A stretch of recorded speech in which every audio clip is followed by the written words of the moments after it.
అసలు ఇల్లు కొనాలా వద్దా? ఒక పెద్ద కార్ కొనాలా వద్దా? అనే క్వెషన్‌కి ఆన్సర్ చాలా మంది ఎతుకుతున్నారు. And one of my closest friend okay. So, ఆ డిస్కషన్ గూడా నడుస్తుంది.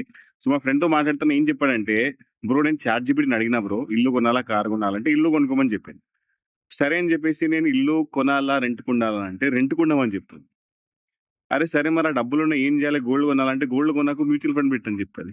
మీ అమ్మాయి జీవితం అసలు ఏం చేయాలో అర్థం గాక కన్‌ఫ్యూజన్‌లో లాస్ట్ 1 ఇయర్ నుంచి డిలే చేస్తూనే ఉన్నాడు. అసలు ఇల్లు కొనాలా? కార్ కొనాలా? గోల్డ్ కొనాలా? మ్యూచువల్ ఫండ్ కొనాలా? ఏం కొనాలో అర్థం గాక ఆ డబ్బులు అకౌంట్‌లో పడున్నాయి.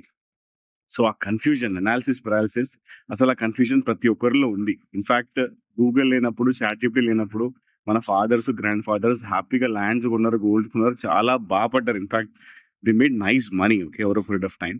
కానీ మనమేందో అంత టెక్నాలజీ పెట్టుకొని, అంత అనాలిసిస్ చేసి, పారాలిసిస్ చేసి లాస్ట్‌కి ఏం కొనకుండా అయిపోతుంది పరిస్థితి. సో, నేనేం చెప్తానంటే ఒక టైమ్ లైన్ పెట్టుకోండి. 6 మంత్సా? 1 ఇయరా? ప్రతీదీ ప్రాఫిట్ అండ్ లాస్ కాలిక్యులేట్ చేసుకోవద్దండి. మనం హ్యూమన్ బీయింగ్స్ మనకి ఎమోషన్స్ ఉంటాయి. మనకు డిజైర్స్ ఉంటాయి. కొన్ని డిజైర్స్ కోసం కూడా చేయాలి. ఇల్లు అనేది మీకు ఎమోషన్, ఒక డిజైర్ కొనుక్కోండి. కార్ అని ఒక డిజైర్ కొనుక్కోండి. కాకపోతే కాలిక్యులేటెడ్‌గా రిస్క్ తీసుకొని, ఎమోషనల్‌గా బ్యాలెన్స్ చేసుకొని, ప్రాఫిట్ అండ్ లాస్ అన్నీ చూసుకొని, ఏదో ఒక డెసిషన్ తీసుకొని స్టిక్ ఆన్ అవ్వండి. బ్యాక్ అండ్ ఫోర్త్ అవ్వద్దు. అది నా ఒపీనియన్ గైస్. మీరేమనుకుంటారు చెప్పండి. అండ్ ఈ వీడియో ఎవరికి ఫార్వర్డ్ చేయాలో తెలుసు కదా! ఆ ఫ్రెండ్‌కి ఫార్వర్డ్ చేసి, ఇగో మామ నీ గురించి చెప్పిండు ఇతను చూడు అని చెప్పి ఫార్వర్డ్ చేయండి. Yeah! Thank you so much guys.